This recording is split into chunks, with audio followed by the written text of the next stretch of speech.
जंगल के राजा शेर सम्राट अपनी गुफा के बाहर बैठे थे। उनकी गहरी आंखों में गंभीरता थी।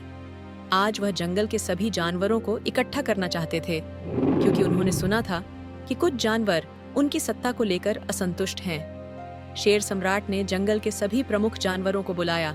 हाथी बलवान, लोमड़ी चतुर, जिराफ लंबू और बकरी मीठी। जब सब इकट्ठे हुए तो शेर ने गंभीर स्वर में कहा, मुझे पता चला है कि कुछ जानवर सोचते हैं कि मैं जंगल का सही राजा नहीं हूँ। मैं चाहता हूँ कि तुम सब मुझे बताओ कि जंगल का सही राजा कैसा होना चाहिए। हाथी बलवान आगे आया और बोला, राजा को बलशाली होना चाहिए ताकि वह अपने राज्य की रक्षा कर सके।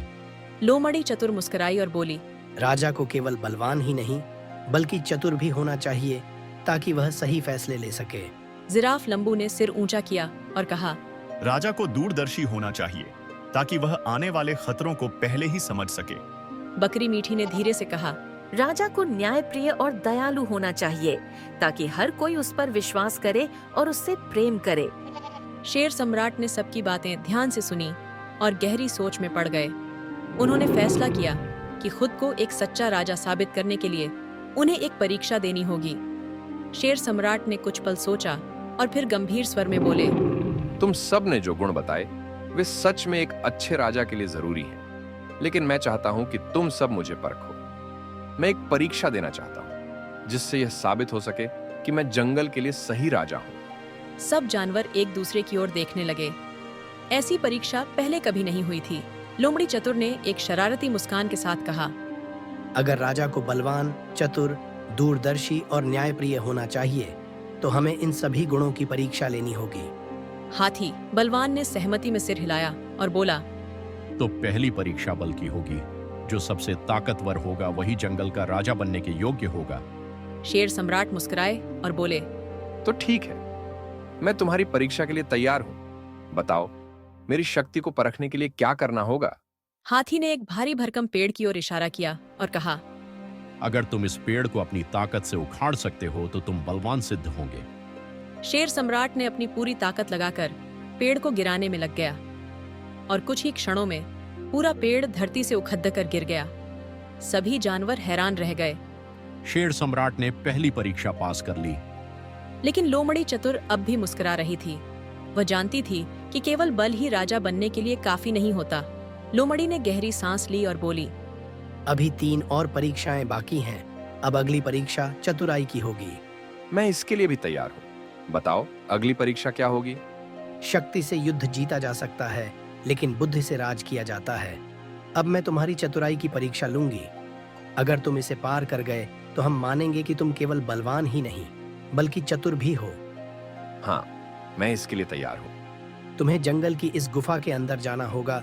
गुफा के 2 रास्ते हैं। एक में तेज धार वाली चट्टानें हैं जहां से कोई भी फिसल सकता है, और दूसरे में एक गुप्त जाल है जिसे पार करना लगभग नामुमकिन है। तुम्हें अपने विवेक से सही रास्ता चुनना होगा। जंगल के सभी जानवर चुप हो गए। यह परीक्षा कठिन थी। शेर सम्राट ने कुछ पल सोचा, फिर उन्होंने जमीन को ध्यान से देखा। उन्होंने गुफा के दोनों रास्तों की ओर देखा और धीरे धीरे आगे बढ़े। अगर शेर गलत रास्ता चुन ले तो फिर तो वह फंस सकता है। लेकिन शेर रुका नहीं।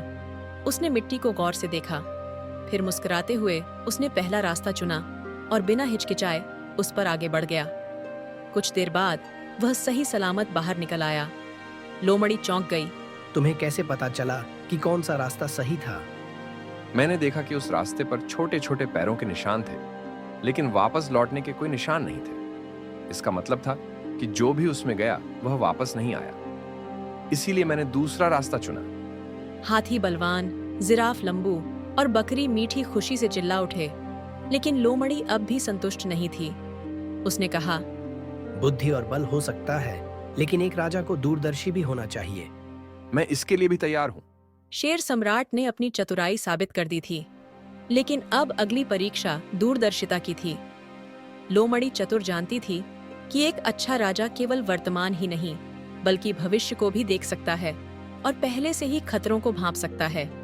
अब अगली परीक्षा दूरदर्शिता की होगी। राजा को केवल अपनी ताकत और बुद्धि पर ही निर्भर नहीं रहना चाहिए।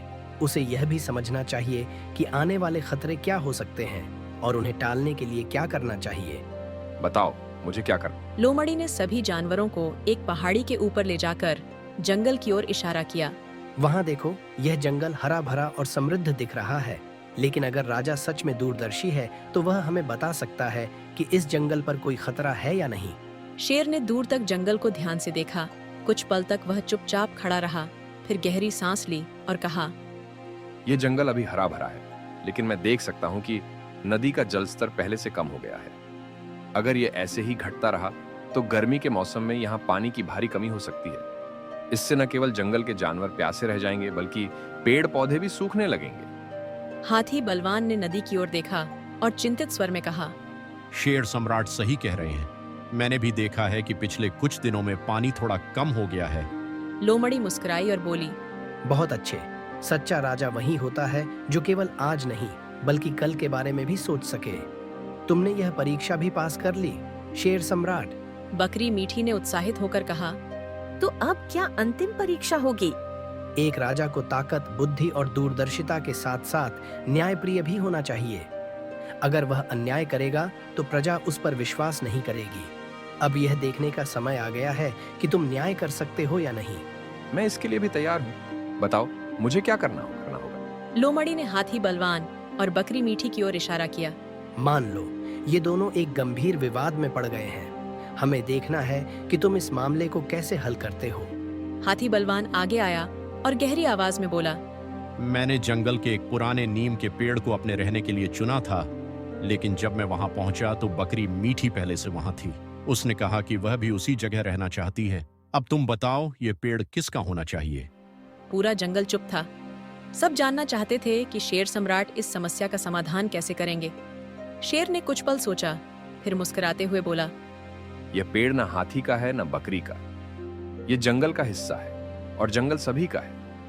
लेकिन अगर हम आपस में बांट कर रहें तो समस्या ही नहीं होगी। हाथी बलवान, तुम्हें बड़े पेड़ की जरूरत छाया के लिए है और बकरी मीठी को छोटी जगह चाहिए रहने के लिए। क्यों ना तुम इसकी ऊपरी शाखाओं के नीचे विश्राम करो और बकरी इसका निचला हिस्सा अपने रहने के लिए इस्तेमाल करे। यह तो बहुत अच्छा हल है। मैं अपनी ताकत के कारण सब कुछ नहीं ले सकता और बकरी को भी समझना चाहिए कि जंगल सबका है। यह समाधान बहुत अच्छा है। शेर सम्राट सच में न्यायप्रिय है। सभी जानवर बहुत खुश हो गए। सभी जानवर खुशी खुशी झूम उठे। जंगल में अब पहले से ज्यादा एकता थी और हर कोई जानता था कि उनका राजा केवल डर के कारण नहीं बल्कि प्रेम और न्याय के कारण पूजनीय है।